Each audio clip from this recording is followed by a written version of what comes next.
नमस्कार, मैं हूं पंकज झा और आप मेरे साथ देख रहे हैं अंदर की बात। इन दिनों कुछ राज्यों में विधानसभा के चुनाव हो रहे हैं। इसी चुनाव के दौरान अगर हम ये कह दें कि बीजेपी ये कह रही है कि अखिलेश यादव और मायावती के उम्मीदवारों को मजबूत करिए, तो क्या आप यकीन करेंगे? बात बिल्कुल यकीन करने वाली नहीं है। आखिर कैसे हो सकता है कि बीजेपी कहे कि अपने विरोधी समाजवादी पार्टी और बीएसपी के उम्मीदवार को आप समर्थन करिए, बीजेपी के लोग उनको मजबूत करें?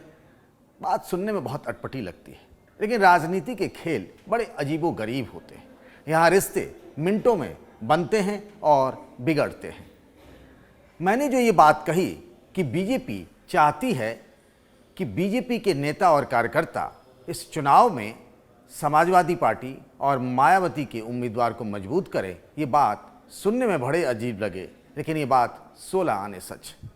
और ये बात हम नहीं कर रहे हैं, ये बात बीजेपी के चाणक्य कहे जाने वाले अमित शाह ने कही है ना? बहुत दिलचस्प बात कि अमित शाह ने कहा कि भाई इस चुनाव में कई सीटों पर आप लोग जाइए। उन्होंने पार्टी के कार्यकर्ताओं और नेताओं को कहा कि वहाँ जाकर मायावती और अखिलेश यादव के जो उम्मीदवार चुनावी मैदान में खड़े हैं उनको जाकर मजबूत करिए। अब भाई बीजेपी के बदले में इन दोनों पार्टियों के उम्मीदवारों को क्यों मजबूत करें, क्यों समर्थन करें, क्यों उनके लिए काम करें? लेकिन ये बीजेपी के चाणक्य कहे जाने वाले अमित शाह ने एक प्रयोग किया है और ये कोई पहली बार नहीं हो रहा है। आमतौर पर आप सुनते आए होंगे और देखते भी होंगे कि क्या होता है, कई बार लोग फिक्सिंग करते हैं। यानी मान लीजिए कि किसी पार्टी का उम्मीदवार है किसी जाति का, तो वो क्या करता है, अपने खिलाफ जो उसकी उम्मीदवार होता है और उस दूसरी जाति का होता है, तो उसी जाति के और 2-3 निर्दलीय उम्मीदवारों को और छोटी छोटी पार्टियों के उम्मीदवारों को खड़ा कर देता है ताकि वोटों का बंटवारा हो जाए और वो आसानी से जीत जाए। मैं पूरी कहानी आज विस्तार से बताता हूं कि आखिर अमित शाह ने ऐसा क्यों कहा। मध्य प्रदेश के चुनाव को लेकर अमित शाह ने ये बात कही है। सोमवार को वो ग्वालियर में थे और उस पूरे चंबल और ग्वालियर संभाग के इंदौर के नेताओं की उन्होंने बैठक बुलाई थी। उस बैठक में उन्होंने विस्तार से चिंतन और मनन किया नेताओं कार्यकर्ताओं के साथ कि मध्य प्रदेश के चुनाव में बीजेपी को लेकर क्या उम्मीदें हैं। बीजेपी ने इस बार वहाँ कोई सीएम का चेहरा नहीं दिया है, लेकिन जो इंटरनल सर्वे आई है उससे बीजेपी के नेता परेशान हैं। जो सर्वे आया है उसमें 230 विधानसभा सीटों में से 70 विधानसभा की ऐसी सीटें हैं जहां पर बीजेपी अपने बागियों के खिलाफ मुश्किल में, परेशानी में है। और यही वो वजह है जो अमित शाह को बार बार परेशान कर रही है। इन 70 विधानसभा सीटों में बीजेपी के कई बागी उम्मीदवार खड़े हो जाने से चुनावी परिदृश्य बदल गया है। हो क्या रहा है कि इससे बीजेपी के वोटों का बंटवारा हो जाएगा। बीजेपी ने अपना ऑफिशियल कैंडिडेट दे दिया, उसके खिलाफ 2-3 बागी खड़े हो गए, वो भी 2-4-5,000 10,000 वोट ले आएंगे। दूसरी तरफ क्या हुआ है कि मध्य प्रदेश में कम से कम 93 ऐसी सीटें हैं जहां पर या तो समाजवादी पार्टी के उम्मीदवार हैं या आम आदमी पार्टी के या जेडीयू के। ये तीनों ही पार्टियां इंडिया ब्लॉक में हैं, यानी इंडिया गठबंधन में हैं, यानी एक ही गठबंधन के सहयोगी दल एक दूसरे के खिलाफ चुनाव लड़ रहे हैं। तो अब जहां समाजवादी पार्टी या बीएसपी लड़ रही है, तो अमित शाह ने कहा कि उनके जो उम्मीदवार हैं उनको भी मजबूत करें। उनके उम्मीदवार को मजबूत करने से क्या होगा कि गैर बीजेपी जो विपक्ष का वोट है, जिसमें कांग्रेस भी है, समाजवादी पार्टी भी है, बीएसपी भी है, इन सब के वोटों में बंटवारा हो जाएगा। तो क्या होगा कि इससे कांग्रेस के वोट बैंक में सेंधमारी हो सकती है, तो बीजेपी की जीतने की उम्मीदें बढ़ सकती हैं। आप जानते ही होंगे कि मध्य प्रदेश में इस बार बीएसपी ने चुनाव से पहले समझौता किया है और वो पार्टी है गोंडवाना गणतंत्र पार्टी, जीजीपी जिसे कहते हैं।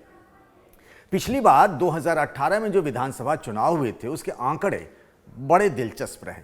वोट तो ज़्यादा मिला बीजेपी को, लेकिन सीटें ज़्यादा मिल गई किसको? कांग्रेस को।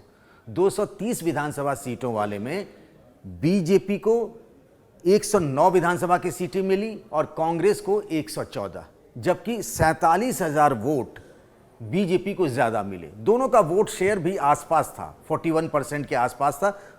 थोड़ा सा बीजेपी का ज़्यादा था, लेकिन विधायकों की संख्या कांग्रेस की ज़्यादा रही। यानी कहते हैं ना, नेक टू नेक फाइट, बिल्कुल आमने सामने का मुकाबला था। इस बार भी जो मध्य प्रदेश से रुझान आ रहे हैं, संकेत आ रहे हैं चुनाव से पहले के, उससे ये लग रहा है कि बहुत टफ फाइट है कांग्रेस और बीजेपी के बीच में। तो जो अधिकतर विधानसभा सीटों पर छोटी छोटी पार्टियां चुनाव लड़ रही हैं, कहीं पर बीएसपी लड़ रही है, कहीं समाजवादी पार्टी लड़ रही है, कहीं आम आदमी पार्टी लड़ रही है, कुछ जगहों पे AIMIM यानी असदुद्दीन ओवैसी की पार्टी लड़ रही, कुछ जगहों पे बीजेपी के बागी नेता लड़ रहे हैं, कुछ जगहों पर कांग्रेस के बागी नेता लड़ रहे हैं। अब जिन सीटों पर कांग्रेस के बागी नेता लड़ रहे हैं चुनाव, वहां तो बीजेपी को फायदा है, लेकिन 70 विधानसभा की ऐसी सीटें हैं जहां बीजेपी के बागी नेता ही चुनाव लड़ने को उतर गए। आप देख ही रहे होंगे कि कैसे बीजेपी के जो नेता हैं और मोदी सरकार में मंत्री हैं भूपेंद्र यादव, उनको पार्टी ऑफिस में ही कार्यकर्ताओं ने कैसे घेर लिया था, उनके साथ धक्का मुक्की की गई थी। टिकट बंटवारे के बाद बीजेपी के अंदर झगड़ा बहुत है, वैसे भी झगड़ा बहुत था। आप जान रहे हैं कि मध्य प्रदेश में बीजेपी में आपसी कला बहुत है, सब नेता एक दूसरे के खिलाफ जो है पैंट उतारने में लगे हुए हैं। एक तरफ शिवराज सिंह चौहान हैं, कैलाश विजयवर्गीय हैं, VD शर्मा हैं, राकेश सिंह हैं, नरेंद्र सिंह तोमर हैं, सब में किसी में आपस में बनती नहीं है, इसीलिए बीजेपी ने इस बार वहां CM का चेहरा नहीं दिया। लेकिन आखिर क्यों कहा अमित शाह ने कि आप जाकर के अपने कार्यकर्ताओं को कि आप जाकर समाजवादी पार्टी और BSP के उम्मीदवारों को मजबूत करिए? वो इसीलिए कहा है कि अगर इनके फेवर में भी कुछ वोट आ गया, क्योंकि कहा जाता है ना, वो बनाना चाहते हैं समाजवादी पार्टी और BSP को वोट कटवा पार्टी कांग्रेस के लिए। कई बार लोग अपनी जीत तय करने के लिए क्या करते हैं, सामने वाले को कमजोर करने के लिए, दुश्मन को कमजोर करने के लिए उसी जाति, बिरादरी या उसी धर्म या उसी इलाके के 2-4 उम्मीदवार खड़ा करवा देते हैं, जिसको घोस्ट कैंडिडेट कहा जाता है। सभी जगहों पे होता है ये, दक्षिण से लेकर उत्तर भारत, UP, बिहार, हर चुनाव में इस तरीके से, लोकसभा चुनाव में भी होता है, विधानसभा चुनाव में भी होता है। तो इसीलिए अमित शाह ने कहा है कि आप अखिलेश यादव और मायावती के उम्मीदवार को मजबूत करिए। अगर उनको वोट मिलेगा, उनका वोट बढ़ेगा, तो सीधा सीधा नुकसान कांग्रेस को होगा। जब सामने आमने की फाइट होती है तो 100, 50, 2000, 5000 वोटों का भी बहुत महत्व रहता है। इसीलिए अमित शाह ने एक तरीके से चाणक्य नीति दी है अपने बीजेपी के कार्यकर्ताओं के लिए। और एक बात और जानते ही हैं आप, मायावती के लिए अखिलेश यादव कहते हैं कि वो बीजेपी की बी टीम है। पलटकर मायावती अखिलेश यादव को जवाब देती है कि बीजेपी की बी टीम तो वो हैं, उनकी आपस में मिली भगत है। तो क्या ये अमित शाह का चाणक्य नीति वाला दांव कि अखिलेश और मायावती को मजबूत करिए तो फिर बीजेपी का झंडा फहराएगा? क्या ये फार्मूला मध्य प्रदेश के चुनाव में बीजेपी की सत्ता फिर से ले आ पाएगा? अभी भी वहाँ बीजेपी की सत्ता है, लेकिन क्या अमित शाह का ये फार्मूला चल पाएगा? आप अपनी राय दीजिएगा, आपकी राय का इंतज़ार रहेगा।